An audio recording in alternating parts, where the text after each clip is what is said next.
Thanks for joining us. I'm Brad Sattin with Smart Money Matters. We're joined today by Wayne von Borstel with von Borstel and Associates. How are you, Wayne? Great. How are you, Brad? Doing great. Nice to see you. Today we're talking about death, taxes, and estate planning. I think the first two are inevitable. You seem to think the third one should be as well. Well, I think the third one is. It's not should be, because for several things, we all die.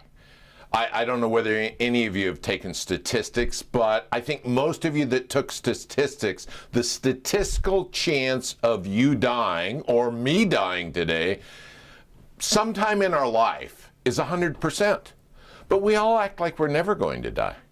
And there's so many facets of estate planning. Estate planning, people think about estate planning, think, well, it's how I transfer my stuff. It's about the stuff. How do I mitigate taxes and the stuff?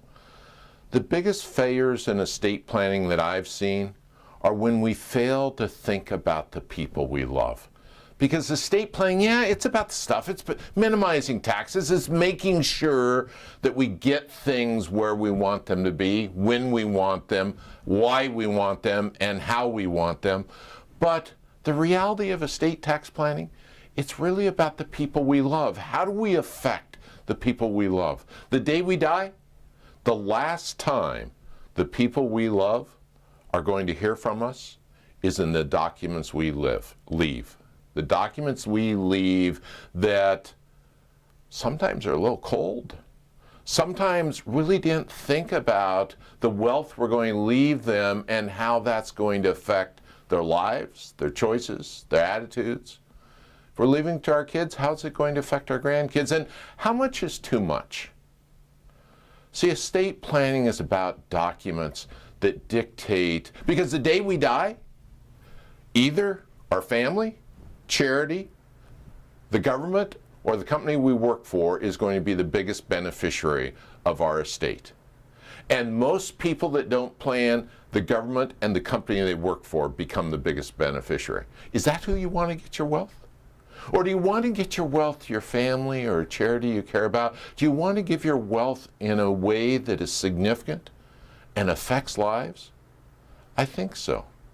Estate planning is making sure that when we're young, that we have a plan so that if something happens, our kids are okay.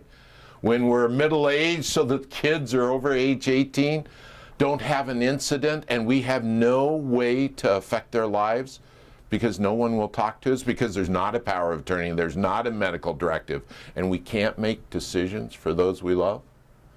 Estate planning is a process that is just part of a financial plan about those we love and how we want to affect them the day we die, become incapacitated, or an event happens that we can't control. So you don't do it for yourself, you do it for those you love.